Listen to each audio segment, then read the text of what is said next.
नमस्कार जय Jagannath chit city of my life रे आपण समस्त को अनेक अनेक स्वागत।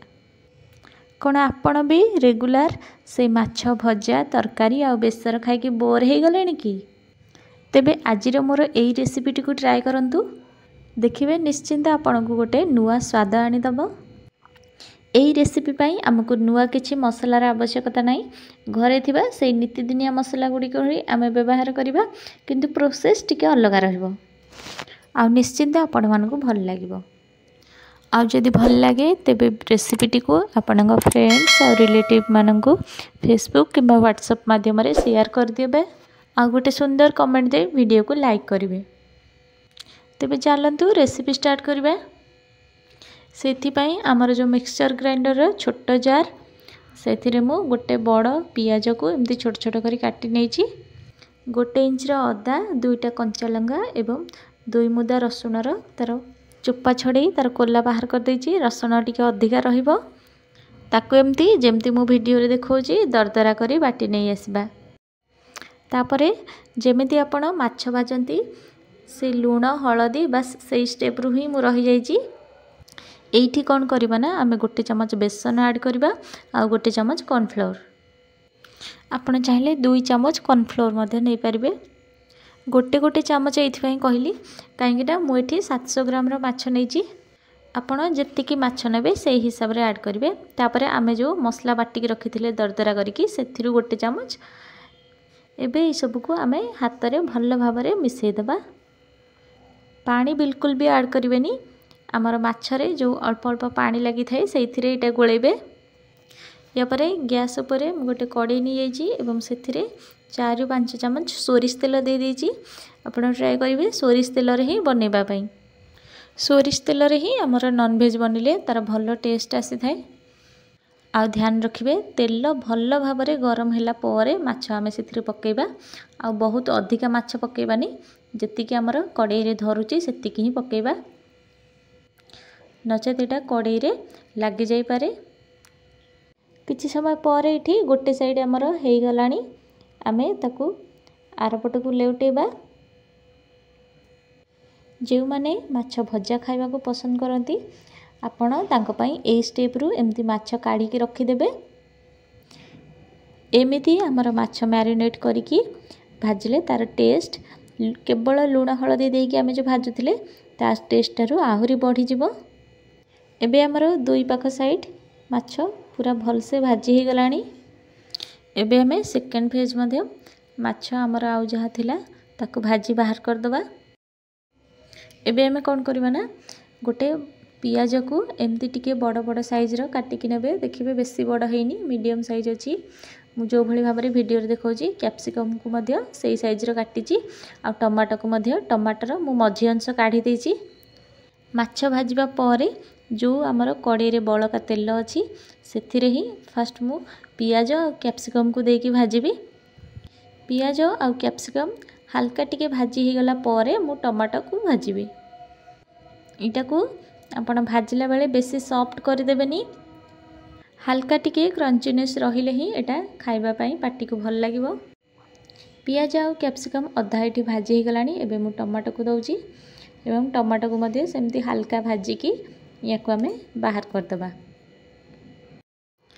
एसबू काढ़ी सारिबा परे आपण देखि पारुथिबे कड़ाई रे आ केतिकी तेल रहिला, सेथि पई मु एथिरे आउ 2 चम्मच सोरिष तेल ऐड करूची।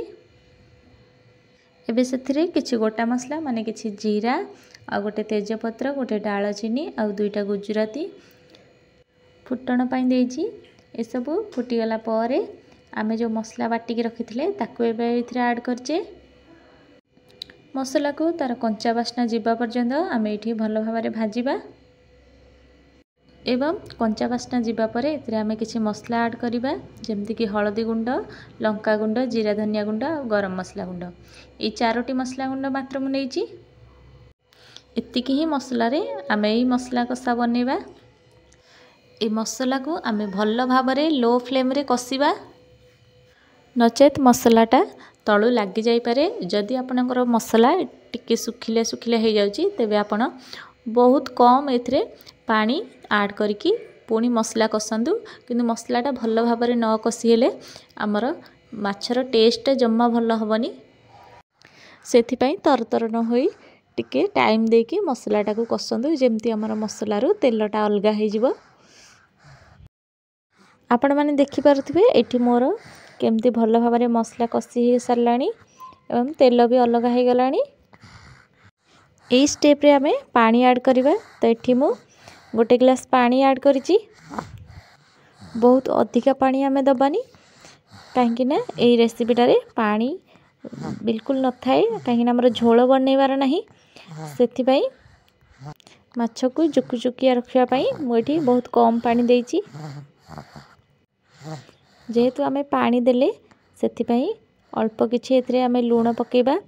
माछरे भी आमर लूण पड़ीथिला तेणु आपण ग्रेवी को देखिकी आउ अल्प लूण पकेबे।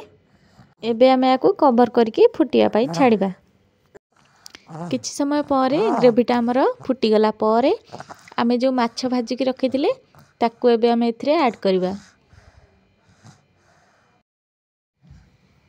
सबु माछ एथिरे आमे पके सारला पर ताकू भल भाव आमे मिसई देबा एवं कवर करके आउ किछि समय ताकू फुटिया पाई छाड़िबा जेमति कि माछटा आमर से झोल को अब्जर्व करके टिके सॉफ्ट हो जिवो। एठी देखि पारुथबे कवर आड़े देखिला पर ग्रेवीटा आमर केते कम हो जाइछि। इटा एमिति ही जुकुजुकिया रहिबो। एबे आमे एथिरे भाजिकी रखिथिबा पियाज कैप्सिकम और टमाटो को ऐड करदेबा एवं याकू मध्य एथिरे भल भाव मिसई देबा एवं या परे किछि कटा होइथिबा धनिया पत्र आउ हाफ चामच गोलमरीच गुंड एवं 2 बड़ चामच टमाटो केचप। ये जिनसटा बहुत इम्पोर्टेंट ये गोलमरीच गुंड और टमाटो केचप लास्ट रे जेमिति हेले ऐड करंतु। ये सब को एबे आमे भल भाव मिसई देबा आ फ्लेम को ऑफ कर देबा। एठी एबे हमर भोजी स्टाइल रो माछ मसला रेडी हो गला। याकू आपण माने गरमा गरम भात डाली सहित ए माछ मसला सर्व करि परिबे किंबा पखाळ भात सहित ए माछ मसला को सर्व करंतु। देखिबे किछि अलगा टेस्ट निहाती फील हबो। भिडियोटी को शेष पर्यंत देखिथिबारु अनेक अनेक धन्यवाद। जदि भिडियोटी भल लागिथिबा तेबे गोटे लाइक करदेबे आ चैनल रे नुआ थिले सब्सक्राइब करदेबे। पुणी आसीबे गोटे नुआ रेसिपी नेकी। रहूची नमस्कार। जय जगन्नाथ।